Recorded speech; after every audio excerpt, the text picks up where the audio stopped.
Hello అండి, welcome to my channel. ఈరోజు మీకు మేక బోటి కర్రీ ఎలా చేయాలో చూపిస్తాను. ముందుగా బోటిని ముక్కలుగా కట్ చేసుకొని బాగా వాష్ చేసుకోవాలి. అందులో ఆనియన్స్ వేసి ఇలా వాష్ చేసుకుంటే అందులో ఉన్న స్మెల్ కానీ చేదుతనం కూడా రాకుండా ఉంటుంది. మనం ఒక 3-4 టైమ్స్ ఇలా బాగా శుభ్రంగా వాష్ చేసుకోవాలి. అందులో ఉన్న డస్ట్ ఏంది, మడ్ కానీ అంతా పోతుందన్నమాట. అలా వాష్ చేసుకుంటేనే బాగా క్లీన్ చేసుకొని శుభ్రంగా ఆనియన్స్ వేసి పిసుకుతూ క్లీన్ చేసుకుంటే నీట్గా ఉంటుంది.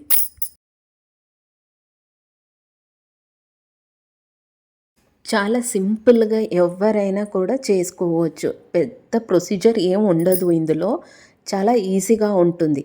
ఇలా క్లీన్ చేసుకోవడమే పెద్దగా టైం పడుతుంది తప్ప ఇంకా కుకింగ్ ప్రాసెస్ అంతా చాలా ఈజీగా ఉంటుంది.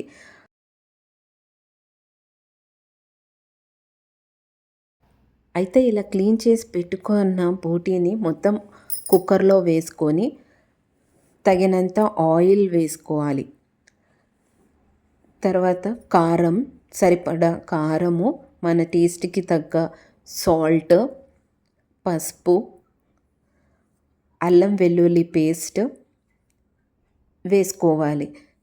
కొంచెం దీంట్లో అల్లం వెల్లుల్లి పేస్ట్ కాస్త ఎక్కువే వేసుకోవాలి, ఎందుకంటే స్మెల్ రాకుండా ఉంటుంది. అలాగే కొత్తిమీర, పుదీనా వేసి బాగా కలుపుకోవాలి.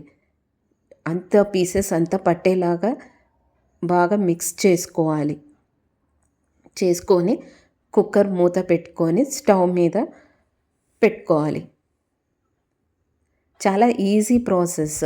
ఇందులో ఎక్కువ ఇంగ్రీడియంట్స్ కూడా వేయాల్సిన పని లేదు. ఇలాగ కుక్కర్ పెట్టుకున్నాక ఒక 4 to 5 విజిల్స్ రావాలి.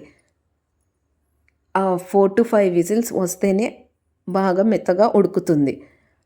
అలా ఉడికిన తర్వాత విజిల్ తీసేసి ఒక చిన్న సైజ్ టమాటా ముక్కలు కట్ చేసి అందులో వేసుకోవాలి.